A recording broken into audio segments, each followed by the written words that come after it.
Welcome to what is supposed to be the Valley of the Sun. Barry Tramel along with Jake Trotter. We're not too far from the Fiesta Bowl kickoff, and Jake, Oklahoma, Connecticut, it's been a long time since the Sooners won a BCS bowl game. Could happen Saturday night in the Fiesta Bowl. I left my coat at home. You have one I can borrow? It's freezing out here. But seriously, I think Oklahoma is well prepared for this game. They're playing their best football of the season heading into it. There's no reason to believe that this is the game they snap that BCS losing streak that's really been a blight on the program. Well, Connecticut ranked 25th in the BCS, 8-4, tri-champion of the Big East Conference, and 17-point underdog in this game. And really, it's a bad matchup for Connecticut. This is a team that's not faced a sophisticated passing attack. We've seen what Nebraska's pass defense can do against a big-time quarterback like Jake Locker. But Landry Jones carved up the Nebraska defense.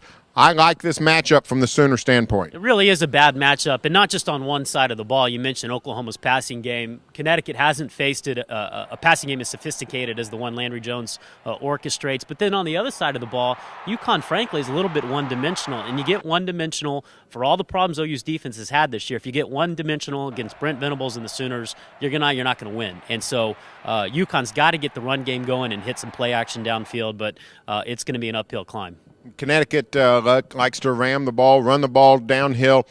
Sooners have been a little soft in the middle at defensive tackle, but Austin Box has solidified the middle linebacker slot. How do you think the Sooners are in terms of strength in the middle against that UConn run game? Well, that was the key early on in the year when they were getting gashed up the middle. Defensive tackle has been a little bit of a disaster this season. And then Tom Wart, while talented, he's a freshman, still learning the system.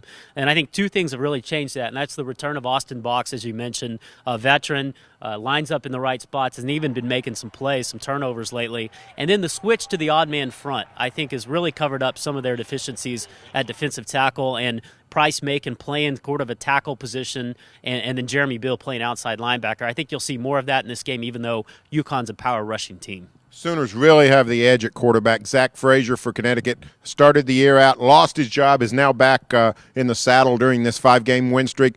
But Zach Frazier this year, 5 touchdown passes total. Meanwhile, Landry Jones has been sensational against both Oklahoma State and Nebraska. Big edge for the Sooners at quarterback. Huge edge, and the statistic that jumps out to me is 52 completion percentage, which is just at the college level not very good. UConn's going to have to hit some passes downfield. I don't think they need to complete a bunch of them, but they're going to have to hit 2 or 3 over the top of the safeties. Else you're going to see Quentin Carter and Jonathan Nelson creep to the line of scrimmage, and I think if that happens, UConn's really going to have a hard time running the ball. Well, prediction time for the Oklahoma-Connecticut Fiesta Bowl. Jake Trotter, what say you? I say Oklahoma 38, Connecticut 17. Well, I'm going to go something similar, 34-19 Sooners. Oklahoma predicted to end the BCS Bowl streak. For further OU coverage, stay tuned every day on News OK and in Read the Oklahoman, our Fiesta Bowl coverage sponsored by MidFirst Bank.